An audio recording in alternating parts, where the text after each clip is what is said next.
Artificial intelligence यानी AI हमारे काम करने का तरीका पूरी तरह बदल रहा है। चलिए समझते हैं कि इसका मतलब क्या है। सोचिए, 2030 तक लेबर मार्केट के 86% बदलाव एआई की वजह से होंगे। ये एक बहुत बड़ा शिफ्ट है। तो आखिर ये एआई है क्या? सीधी सी बात है, ये मशीनों को इंसानी दिमाग की तरह सोचने की ताकत देता है। एआई का ही एक हिस्सा है मशीन लर्निंग, जहां मशीनें डेटा से खुद ब खुद सीखती हैं, बिना किसी प्रोग्रामिंग के। और फिर आता है जनरेटिव एआई।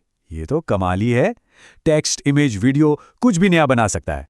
तो टेक्नोलॉजी तो पावरफुल है, पर असली सवाल यह है कि इससे हमारी नौकरियों का क्या होगा। देखिए, वर्ल्ड इकोनॉमिक फोरम कहता है कि नौकरियां जाएंगी, पर उससे ज्यादा करीब 7.8 करोड़ नई नौकरियां आएंगी भी। हाँ, कुछ नौकरियां कम होंगे, खासकर वो जिनमें एक ही तरह का काम बार बार होता है, जैसे डेटा एंट्री।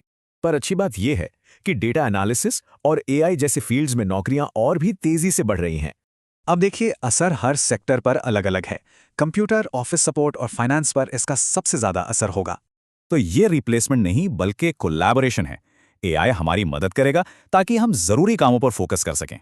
2030 तक काम का बंटवारा कुछ ऐसा होगा: 1/3 इंसान, 1/3 टेक्नोलॉजी और 1/3 दोनों मिलकर। तो ये सब सिर्फ बड़ी बड़ी कंपनियों के लिए नहीं है।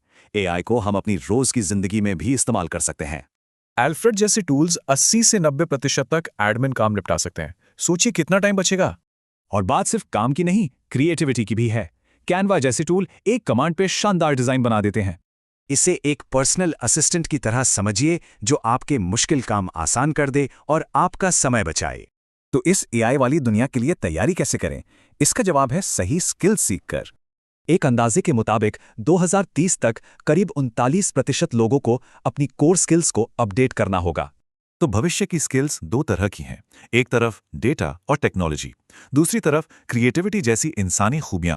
तो आगे बढ़ने का एक ही रास्ता है, लगातार सीखते रहना। डेटा और ह्यूमन स्किल्स दोनों को मजबूत करना होगा। सबसे बड़े मौके वहीं मिलेंगे जहां इंसान का दिमाग और मशीन की ताकत दोनों एक साथ काम करेंगे। आखिर में एआई सिर्फ एक टूल है। असली सवाल ये है कि हम सब मिलकर इससे कैसा भविष्य बनाना चाहते हैं।